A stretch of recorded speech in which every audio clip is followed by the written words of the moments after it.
Hey, how's it going? Bill DeWeese here, voiceover talent coach, to address a very popular topic, at least among the voiceover groups on the social forums, and I'm sure at some point or other you've either participated in the discussion or certainly have observed the discussion or heard the discussion, and that is it's about rates, voiceover rates. Are you undercutting the voiceover industry with your rates? And what I have to say, you may find to be a bit controversial, at least based on most of the responses that I've seen on the forums. But I'm telling you this, I'm sharing this with you as an experienced voiceover talent who has recorded thousands of voiceover projects, which include clients like Whirlpool and Sears and Chevrolet and LG Electronics and American Express and Warner Brothers and National Geographic, and the list goes on and on and on. But also, as a person with an extensive business background, certainly practical experience out in the business world, as well as an extensive academic background in business as well. So that being said, let's talk about rates. And are you undercutting the industry? Well, first of all, let's take a look at who is this argument coming from, and who are the people most likely to make that statement that you should be careful not to underprice yourself, because in doing so, it brings down the whole industry. Well, that statement is typically made by those who have established careers and who have something at stake that they're trying to protect. Obviously, if you're a newer talent, they don't want you taking their work, which is totally understandable. That's certainly human nature. But the other thing that you have to ask yourself is, how knowledgeable are they when it comes to the economics of not only voiceovers, but business in general?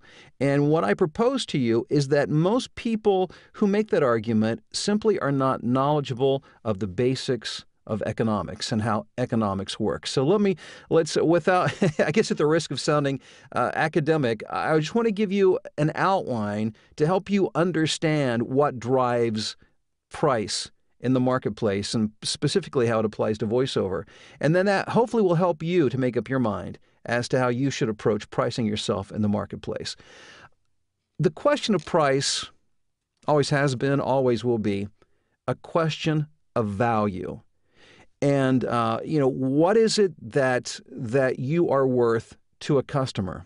Rule number one, and this is something you should never forget, and that is value, and therefore price or cost is ultimately not determined by you or me as voice talent. We can certainly set rate, and we can certainly decide what to accept and what not to accept.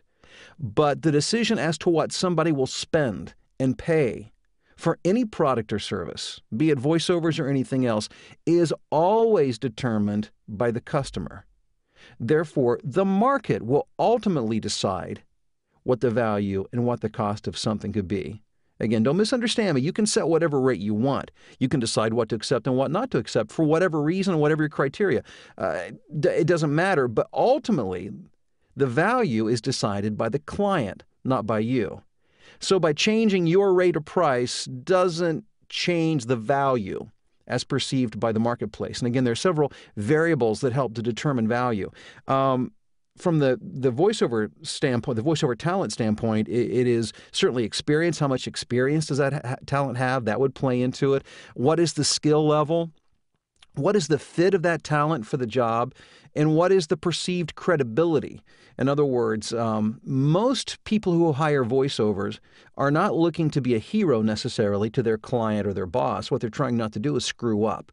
So they want assurances. So, that's why I like to use credits in my marketing, because when they know that I've done work for National Car Rental or for Pizza Hut or for Microsoft or Warner Brothers, they think, okay, Bill DeWeese is probably a guy who won't embarrass me. It's not so much that, and I hope they think that I'm great and that I'm good, and I certainly am good, but most importantly, they don't want me to screw it up and embarrass them. So they're looking for, again, it's perceived credibility from them as they look at me or you as a voice talent. So all of that plays into it. Also, here's another factor that I rarely hear people talk about, and that is the influence that technology has on the marketplace.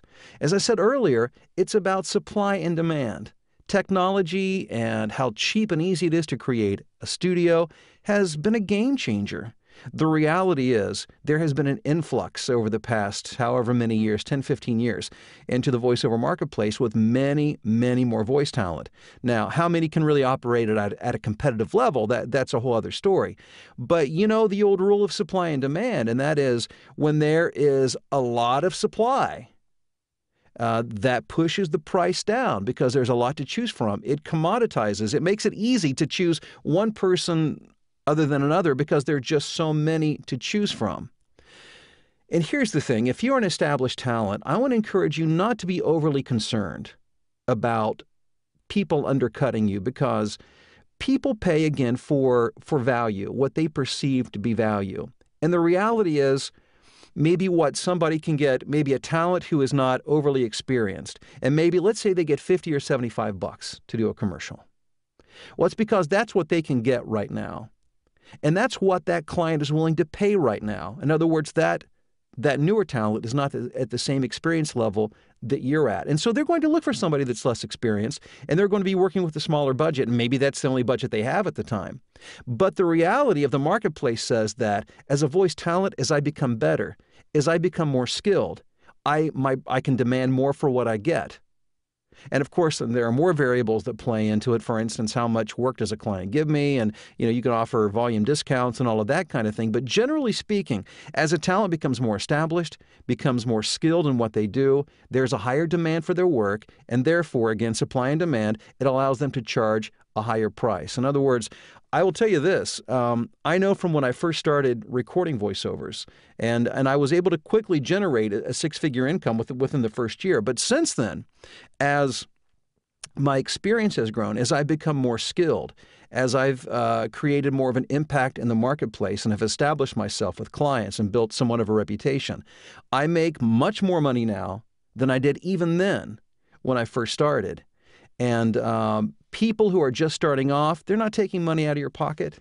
They're not. It's just, and we can artificially, if we could all band together and essentially, I guess, unionize and artificially manipulate prices, and if you could get everybody on the same page at the same time, to some degree, you might be able to influence price, but also what you would also do, you would affect the way that the marketplace uses voiceovers.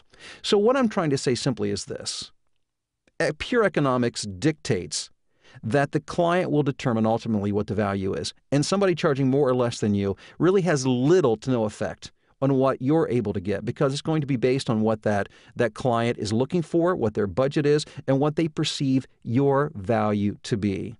So my recommendation is simply to work to increase your value to clients by becoming, certainly with experience, by increasing your skill level. And the other thing is to learn to market yourself more effectively, because the reality is, as the market changes, so should your marketing strategy. So if you're somebody who 15, 20 years ago were doing fine, making plenty of money, had an established career, and today you don't, or you're struggling to make an income or a steady income as a voice talent, don't blame it on the newbies that are coming in and undercutting you and taking your work because they're lowballing the rates. That's not what it is. It's not their fault. You have to really look at yourself. It's that your marketing strategy is outdated. Somebody's moved the target. The target has moved, and you have to learn to live within the new economic reality. Hey, regardless of whether you're new, you're established, I do wish you all the best. I hope you find this information helpful, and I do wish you great success.